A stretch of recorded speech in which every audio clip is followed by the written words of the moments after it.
लालू यादव और अन्य नेताओं पर हमला। मोदी जी बिल्कुल झूठ बोल रहे हैं।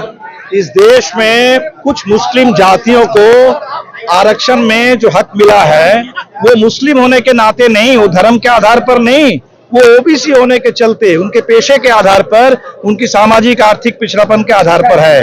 और आप तो देखेंगे कि एएनआई को अभी 2 साल पहले मोदी जी खुद इंटरव्यू दे रहे थे और इसका श्रेय ले रहे थे कि गुजरात में हमने 70 मुस्लिम जातियों को ओबीसी का दर्जा दे रखा है। तो इस पूरे देश में जो आरक्षण का इतिहास है, बिहार में कर्पूरी जी के जमाने से आरक्षण का इतिहास शुरू होता है, उस समय से मंडल कमीशन की पूरी रिपोर्ट में ये बात है।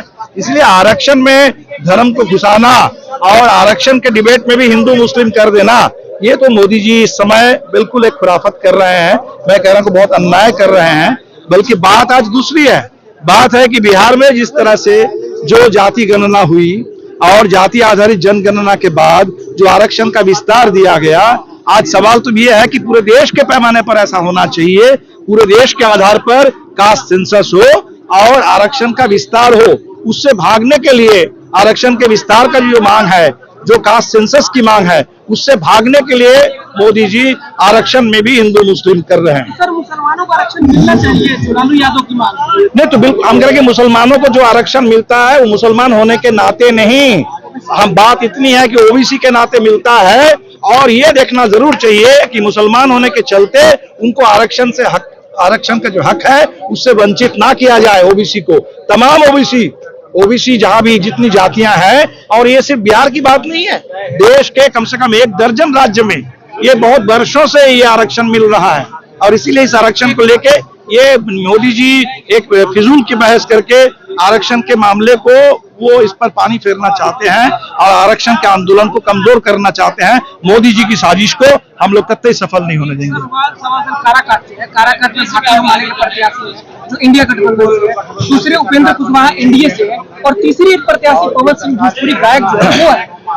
आप ही के गठबंधन के मुकेश सहनी का आरोप है कि बीजेपी के द्वारा एजेंट खड़ा किया गया है अपने ही एनडीए को हराने के लिए, एनडीए गठबंधन के साथी को हराने के लिए। ये तो मुकेश जी बताएंगे, लेकिन हमारे लिए तो इस समय देश में लड़ाई बिल्कुल सीधी लड़ाई है। इस समय एक तरफ भारतीय जनता पार्टी का गठबंधन है, मोदी सरकार है जो पिछले 10 साल से देश को तबाह कर रही है और खासकर पिछले 5 साल से तो और ज्यादा।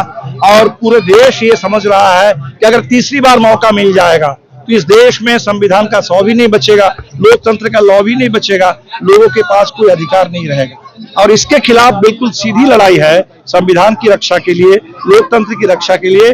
किसानों, नौजवानों, इस देश की महिलाएं, इस देश के मजदूर, सबकी जो जिंदगी की बुनियादी मांगे हैं, इसको पूरा करने के लिए इंडिया गठबंधन बना है।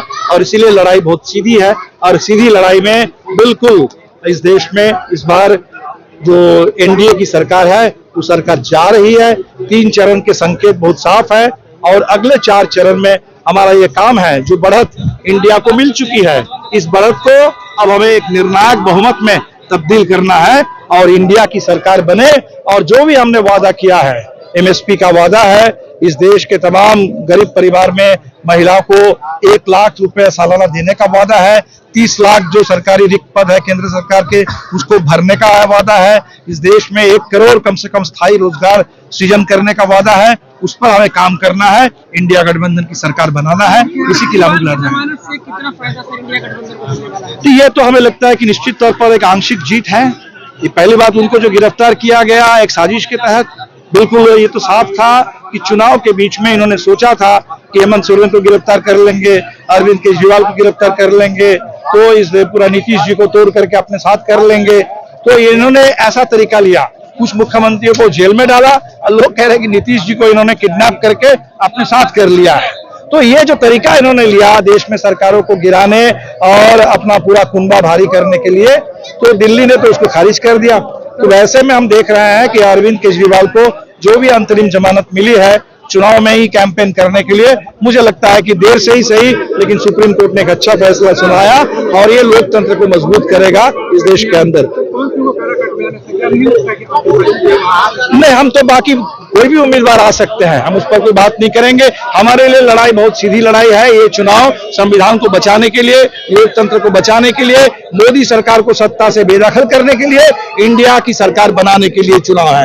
ये सीधे चुनाव में बाकी जो भी उम्मीदवार कहीं आ रहे हैं, लड़ रहे हैं, चुनाव है, कोई भी आ सकते हैं, लड़ सकते हैं।